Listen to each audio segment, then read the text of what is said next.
The dust hung thick in the air like a curtain of gold, turning the Texas sky into a glowing haze. Jackson Wade stood on the wooden platform of Clearwater's railway station, his hat pulled low against the afternoon sun. He was 32, a man carved by the plains, broad-shouldered, quiet, and weathered by a lifetime of cattle drives. Years of sleeping under stars and waking to coyote cries had left his skin as tough as rawhide, but today, the steady cowboy felt nervous for the first time in a long while. He wasn't waiting for a cattle shipment or a ranch hand. He was waiting for a wife. The 3:15 train whistle echoed down the valley, and Jackson's stomach turned. He had written to his cousin Martha back east, asking her to find him a woman. Someone gentle, soft-spoken, and ready to settle into a quiet life. A woman who'd bring peace to a home built on hard work and silence. Martha had found Eleanor Prescott, 23. Educated, polite, known for her modesty, perfect, everyone had said. As the iron horse roared into view, black smoke curling above the cars, Jackson straightened his back and adjusted his collar. The town stretched behind him, small and sun-bleached. One saloon, one church, a few shops. Civilization was just beginning to creep across the Texas plains, and he wanted to build his piece of it. When the train screeched to a halt, passengers stepped down in a rush of steam and dust. Businessmen, families, saloon girls. But Jackson's eyes found her immediately. She stepped from the train with the grace of a woman who belonged on ballroom floors, not rough wooden platforms. Her deep blue traveling dress was buttoned neatly to her throat, her hair pinned under a modest bonnet. She was exactly what he'd imagined until she looked up. Her eyes were green, bright as spring grass, and in them burned something wild, a spark that didn't belong to quiet women. Jackson froze as she scanned the crowd. When her gaze landed on him, she didn't look away. Instead, her lips curved into the faintest, knowing smile. "Mr. Wade?" Her voice was calm but strong, cutting through the noise around them. "Yes, ma'am," he said quickly, tipping his hat. "Miss Prescott." "Eleanor," she corrected, extending a gloved hand. Her grip was firm. "I trust you received my letter about the arrangements?" "Yes, ma'am. Reverend Morrison's waiting at the church." She nodded, her eyes sweeping over the dusty street, the wooden storefronts, the cowboys lounging near the saloon. "It's smaller than I imagined," she murmured. "It's growing," Jackson replied, a little too defensively. "Got a new school last year. Doctor just built an office with a surgery." Her lips twitched. How progressive. Whether it was sarcasm or not, he couldn't tell. They loaded her trunk and carpet bag into his wagon. For a woman from back east, her belongings were surprisingly few. Eleanor watched everything, the townsfolk, the distant prairie, with sharp eyes that seemed to see more than she let on. The ride to the church was quiet. She sat straight beside him, hands folded, her perfume a mix of lavender and something earthy beneath. The wedding was small and quick. Reverend Morrison read the vows in his trembling voice, while Mrs. Morrison and the clerk stood witness. Eleanor spoke clearly, her eyes never leaving Jackson's face. When the moment came to seal the vows, she lifted her chin, calm and composed, as though she were granting him permission. Her kiss was soft but confident, and Jackson's pulse stumbled. After signing the register, Mrs. Morrison handed Eleanor a bundle of biscuits. "For the journey to your new home, dear," she said kindly, though her eyes looked sorry, like she was sending a lamb into the wilderness. They rode north as the sun sank low, painting the plains in gold and crimson. Eleanor sat quietly, but Jackson could sense her unease, could feel it in the air between them. "It's not much," he said as his ranch came into view, a sturdy log house with a barn and a corral. "But it's home. Built it myself." "It's perfect," she said, surprising him with a genuine smile. "You built all this?" Quote, "With some help," he admitted, pulling up by the porch. When he helped her down, her body brushed his, and that lavender scent mixed with sweat and wood smoke made his heart beat faster. For a moment, she held his gaze, and there was something in her eyes, strength, maybe even challenge. Then she stepped away. Inside, the cabin was simple. One main room with a stone fireplace, rough-hewn table, and a small bedroom beyond. Jackson had cleaned, but he saw now how bare it looked through her refined eyes. "I'll start supper," she said briskly, removing her gloves. You know how to cook." "Of course," she replied, already inspecting his supplies. Her movements were precise, efficient, less like a pampered lady, more like someone who'd worked before. Jackson watched, half confused, half impressed, as she moved about the small kitchen with confidence. By the time he returned from tending the horses, the smell of bacon and beans filled the cabin. They ate quietly, the crackle of the fire the only sound between them. When the dishes were done, they stood facing each other in the soft lamplight, the open bedroom door behind her. "I know this is sudden," Jackson began awkwardly. "If you'd rather take some time to settle." Eleanor stepped closer. "Mr. Wade," she said softly, "you've made some assumptions about the kind of woman you married." He blinked. I thought. You thought a quiet woman would answer an advertisement to marry a stranger and cross 1,000 miles into the frontier?" Her eyes gleamed. "You wanted peace, Cowboy, but I'm afraid you just invited a storm." She reached up, unpinned her hair, and dark waves tumbled down over her shoulders. Jackson forgot how to breathe. "Cowboy wanted a quiet wife," she whispered, her voice low and teasing. "Got a wild one instead." And for the first time in his life, Jackson Wade realized he wasn't the one leading anymore. The wild frontier outside had found its match within his own walls. The morning sun poured through the cabin window, painting the wooden floor in warm gold.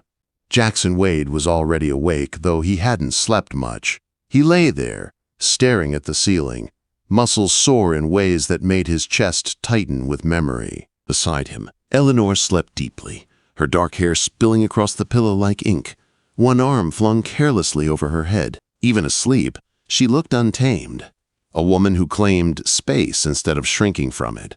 Jackson rose quietly, pulling on his clothes and boots. He meant to tend the cattle before she woke to get some distance to think. But when he reached for his hat, he heard her voice, soft and amused. "Running off already, Cowboy?" He turned, startled. She was awake, eyes half-lidded with sleep, but her smirk was pure mischief. "Cattle don't wait for dreams, ma'am," he muttered, fumbling for his vest. "Then I'd better get dressed too," she said, stretching like a cat before slipping from the bed. "Not necessary," he said quickly. "You should rest." "I'll rest when I'm dead," she replied lightly, already pulling on a riding skirt from her trunk. When she stepped outside a short while later, Jackson froze. Gone was the prim Eastern lady in her traveling gown. In her place stood a woman dressed for work. Boots, blouse, split riding skirt, and a braid down her back. "Where'd you get that outfit?" he asked. "Packed it," she said simply. "Did you think I came all this way just to embroider curtains?" Before he could reply, she was already heading toward the corral. "Which horse is mine?" she asked, eyes scanning the small herd. "Yours?" He blinked. "These ain't riding school ponies, Eleanor. They're half-wild cow ponies. Need a firm hand." Her eyes flicked to a bay mare grazing near the fence. "That one," she said. "She looks smart." "That's Rosalind," he said slowly. "Spirited. Throws most folks." "We'll get along just fine," Eleanor said, already climbing through the rails. "Ma'am!" Jackson started forward, but she was already moving among the horses, calm and confident. She spoke softly to the mare, hand out, movements sure. Within moments, she had Rosalind's bridle in place, her tone firm but gentle. "Saddle," she said over her shoulder. Jackson fetched one, half expecting her to give up. Instead, she saddled the horse cleanly, checking every strap like someone who knew her work. When she swung into the saddle, Rosalind pranced, testing her rider. Eleanor only smiled, settling deep in the seat. "Well," she called, "you coming, or shall I check your herd myself?" Quote. He couldn't help it. He laughed, the sound bursting from him like a bark of disbelief and admiration. He mounted his own horse and followed. They rode out together into the wide, open prairie. The sun climbed higher, the grass whispering in the wind, and for the first time, Jackson saw her smile freely. It wasn't the polite smile of a proper lady. It was alive, real, unguarded.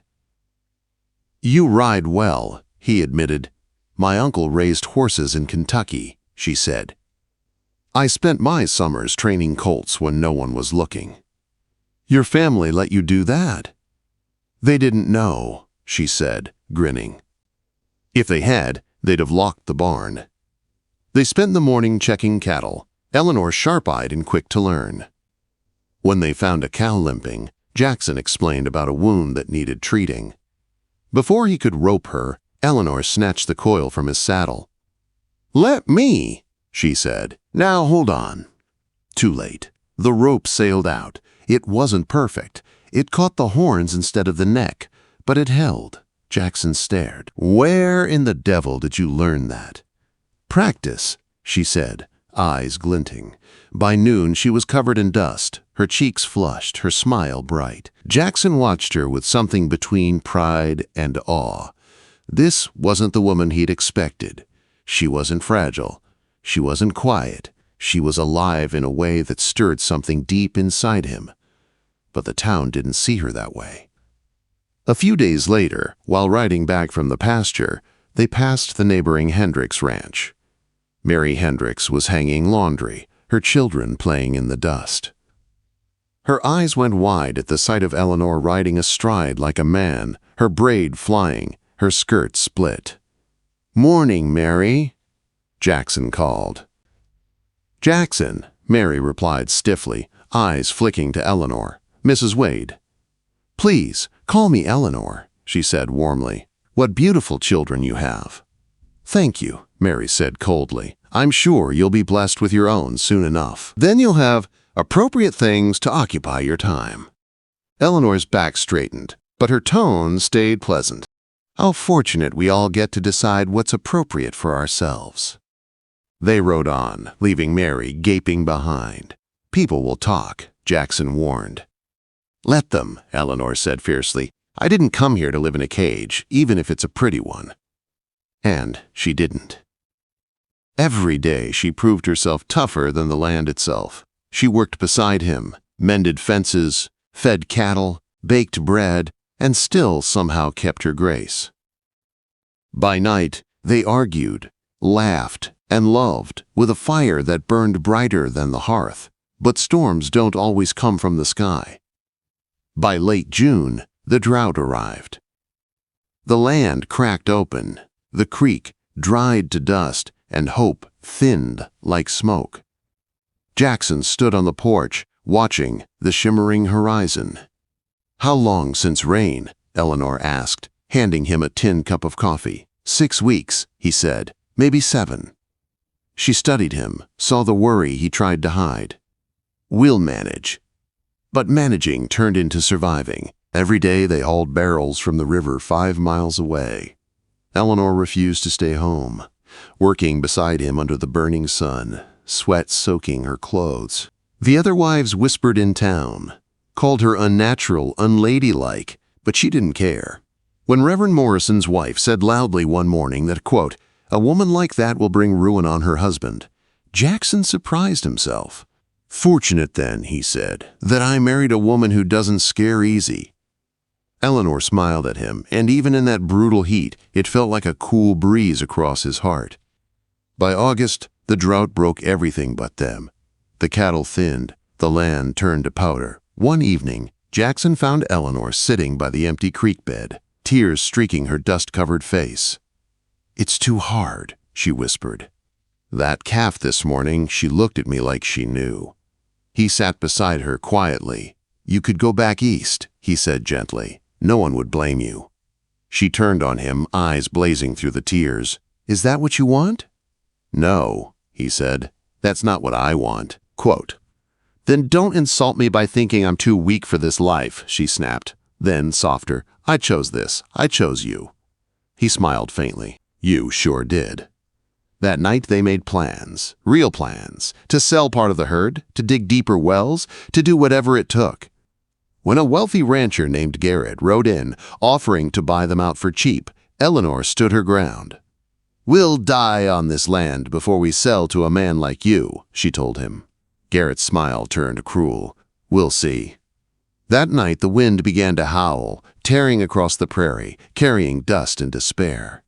Jackson stood at the window, watching Eleanor move about the house, her jaw set, her eyes bright with defiance, even as the world outside tried to bury them. And he realized something with a sudden, deep certainty. He hadn't just married a wife, he'd married the storm. The dust storm lasted 3 days. It swallowed the horizon, turning day to dusk and breath to grit. Jackson and Eleanor sealed the windows with wet rags, huddling inside as the wind screamed like 1,000 ghosts outside their little home. The cattle bawled miserably in the barn, and every board of the house groaned under the storm's fury. When it finally broke, the world outside lay buried beneath a new layer of ash-colored dust, and 2 more cows were dead. Jackson stood over the bodies at dawn, hollow-eyed. "Maybe Garrett's right," he muttered. "Maybe it's time to sell." Eleanor stood beside him, her face streaked with soot, her braid undone but her spirit unbroken. "We're not giving up," she said fiercely. "Not now, not ever." "Eleanor, be reasonable. We can't fight the weather." "Then we fight how we respond to it," she shot back, gripping his arm. "You built this place with your hands. We'll hold it with our hearts." Her fire rekindled his own. Together they dug trenches, hauled water, and patched fences. And then, one night, thunder rumbled over the dry plains. Eleanor stepped onto the porch, her face tilted to the wind. The air smelled of rain. "Is that?" Jackson began. A single drop hit her cheek. Then another. And then the heavens opened. Rain came down in sheets, washing away the dust, soaking their clothes until they laughed and cried all at once. She threw her arms around him, rain and tears mixing on her face. "See?" she gasped. "We just had to outlast it." The drought wasn't over, but something inside them had changed. They'd proven they could survive the worst together. Months later, autumn came with golden grass and cooler winds. One morning, Eleanor walked into the barn where Jackson was mending a bridle. Her hands trembled slightly, but her voice was calm. "Jackson," she said, "we need to talk." He straightened instantly. "What's wrong?" "I'm going to have a child." For a long moment he just stared. Then he sat heavily on a hay bale, his throat tight. "A baby," he whispered. "Ours?" "Ours," she said, smiling through tears. He laughed, half choked, half in awe, then worry crept in. "You can't keep working the way you do, Ellie." "It's not safe." Her eyes flashed. "I'm not made of glass. I'll be careful, but I won't stop living." Jackson sighed. "You've got a wild streak that could break 10 horses." She grinned. "Then it's a good thing you're a cowboy." As winter came, the news spread through Clearwater. Some townsfolk whispered that motherhood might finally settle Eleanor Wade. Others said she'd learned her lesson from the drought. They didn't know her at all. Eleanor worked as long as she could, mending tack, helping with light chores, always refusing to be idle. Jackson worried every moment, but he admired her more with each passing day. Then, one February night, the blizzard struck. Jackson woke to the house shaking, wind howling like a living thing. Beside him, Eleanor tensed, gripping his hand. "Just the wind," he said, but she shook her head. "Jackson," she gasped, "it's time." The words hit him harder than any storm. "No, it's early." Pain tightened her features. "Tell that to the baby." He looked out the window. The world was white, roaring, impassable. No horse could survive that ride to town. "I can't get the doctor," he said helplessly. Her eyes met his, steady despite the pain. "Then you'll do it." Quote. He had delivered calves and foals before, but this was Eleanor, his Eleanor. His hands trembled as he boiled water, tore sheets, did everything he could remember from a lifetime of ranch work and instinct. Hours passed. The storm screamed outside while Eleanor fought her own inside. She was fierce, unyielding, even as exhaustion dragged her down. "I can't," she whispered once, eyes glassy.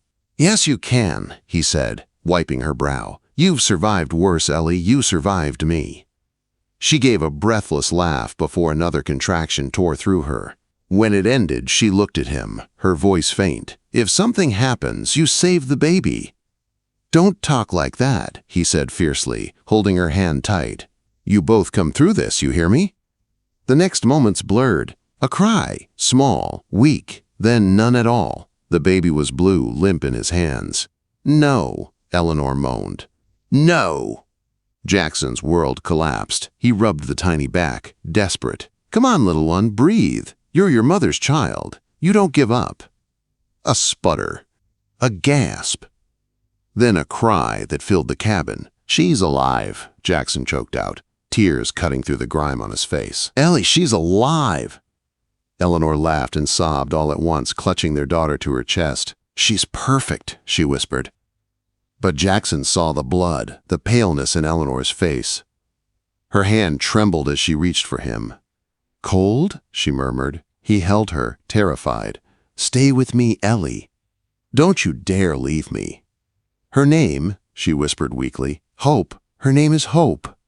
He nodded through tears. "Hope," he said. "Our hope." By dawn, the storm had passed. Jackson wrapped his wife and child in blankets and fought through the snow to town. Doc Hamley met them at the door, barking orders, his steady hands saving them both. 3 days later, Eleanor woke fully, color back in her cheeks, Hope sleeping beside her. Jackson sat by the bed, eyes raw from sleepless nights. "She's beautiful," Eleanor whispered. "She's strong," Jackson said, "just like her mother." Quote, "The women of Clearwater whispered about the birth, some saying it was a miracle, others saying it was God's punishment for Eleanor's wild ways. But for the Wades, it was proof of something greater. Love born from fire and storm. Months passed. The ranch healed. So did Eleanor. She became a mother in her own fierce way, protective, bold, and endlessly loving. When outlaws later threatened the ranch, it was Eleanor who took the rifle first, defending her home and child without hesitation. By Hope's first birthday, even the town's harshest critics had changed their tune. The wild Mrs. Wade had become a legend, admired, respected, and a little feared. Years rolled on. Hope grew strong and curious, always chasing the horizon like her mother. Eleanor taught her to ride, to rope, and to speak her mind. Jackson watched them both with pride, so deep it hurt. One evening, as the sun set over their thriving ranch, Eleanor stood on the porch with Jackson and their little girl. Hope pointed to a hawk gliding across the sky. "Mama, look, he's free." Eleanor smiled. "Just like you, sweetheart, just like all of us." Jackson slipped an arm around her waist. "You remember the ad you answered?" he said, grinning. Her green eyes sparkled. "The one asking for a quiet wife?" "Yeah," he said, laughing softly. "I didn't get what I wanted." "No," Eleanor whispered, resting her head against him. "You got something better."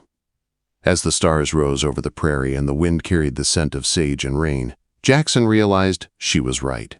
He hadn't just found a wife. He'd found his match, his storm, his heart. The cowboy who wanted a quiet life had built one filled with love, laughter, and the wildest spirit the West had ever known. And when the moonlight touched their little home, it glowed like a promise that every dawn from now on would belong to them.